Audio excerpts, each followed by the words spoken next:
គឺសូមគោរពសួស្តីដល់បងទាំងអស់គ្នាដែលជាអតិថិជនរបស់ Smart Show WeCare បាទសម្រាប់បងដែលមិនទាន់ធ្វើការ Subscribe នៅ Channel YouTube Smart Show WeCare ថ្ងៃនេះ Smart Show WeCare ក៏សូមគោរពស្នើសុំដល់បងទាំងគ្នាជួយ Subscribe នៅ Channel YouTube Smart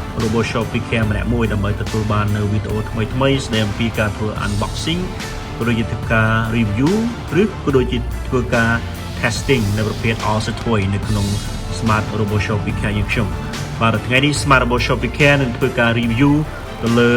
Bulldozer មួយដែលជាប្រភេទ Apple Ring ដីបាទដែលមាន Scale របស់វា1លើ18 Scale បាទ1លើ18 Scale ម៉ាក Huina ដែលមាន Serial Number របស់វាគឺ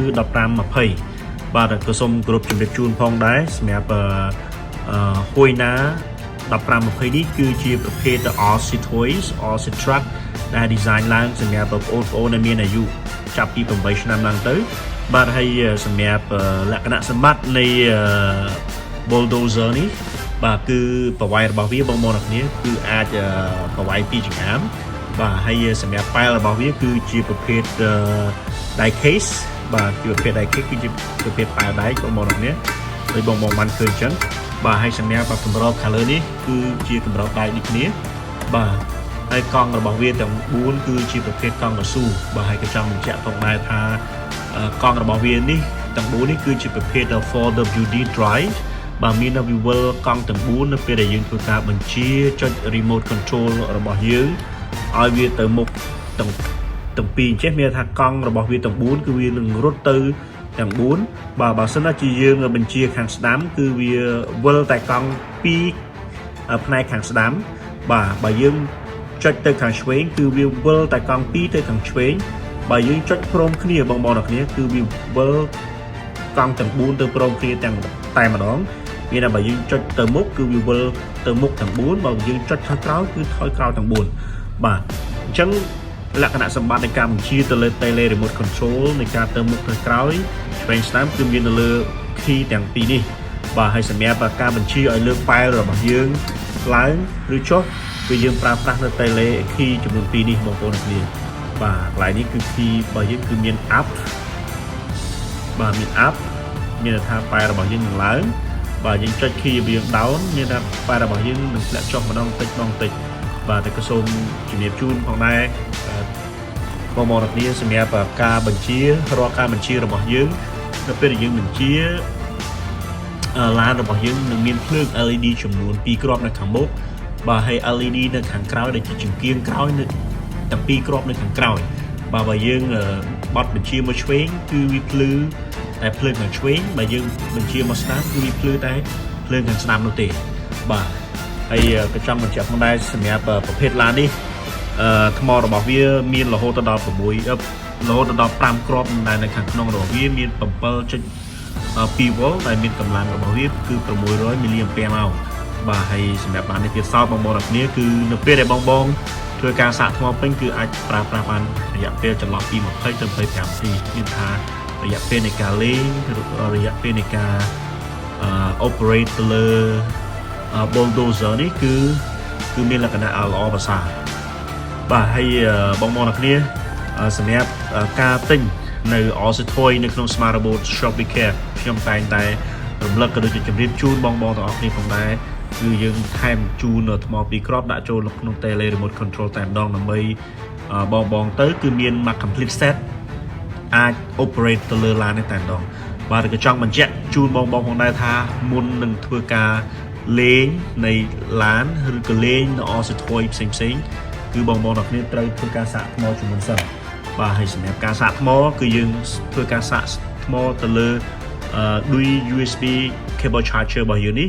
បាទមួយឈុតរបស់វាគឺមានអានេះមួយបាទគឺមាន Tele មួយបាទមានឡានមួយហើយនឹងមានថ្មនៅក្នុងឡានមួយបាទដោយសារតែថ្មនេះគឺខ្ញុំបានសាករួចរាល់ហើយខ្ញុំបានដាក់ចូលនៅក្នុងឡាននេះរួចរាល់ហើយដើម្បីចង់ដឹងថាតើBulldozer នេះវាមានលក្ខណៈសម្បត្តិយ៉ាងណានោះតោះបងគ្នាយើងទៅមើលការ testing ទាំងអស់គ្នាបាទឥឡូវខ្ញុំដោះលើកប្រអប់នេះចេញបាទខ្ញុំដាក់ Bulldozer យើងតែម្ដង running ទាំងអស់គ្នាតើវាមានលក្ខណៈសម្បត្តិយ៉ាងណាអូខេ let's go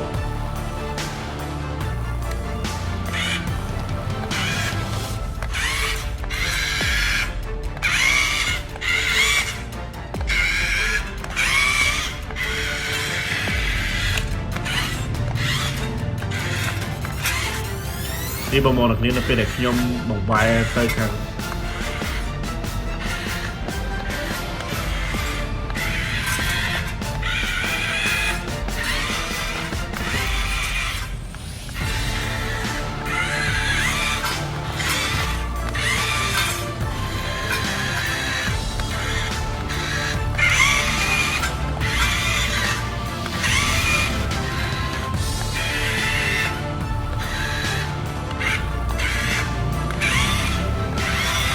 បាទកម្លាំងរបស់វាគឺខ្លាំងមែនតើបងប្អូនអ្នកនាង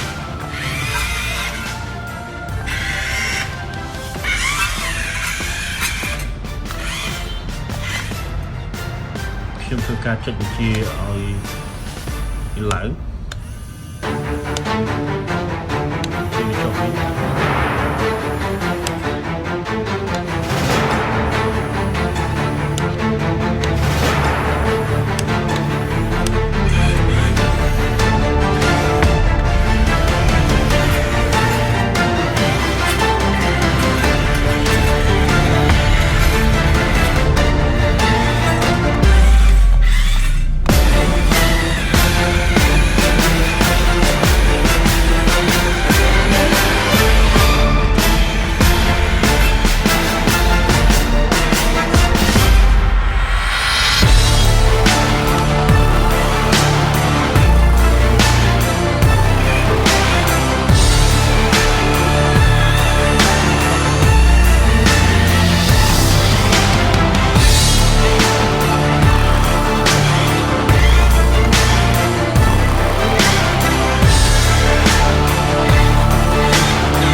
បាទក៏សូមគោរពអរគុណដល់បងប្អូនទាំងគ្នា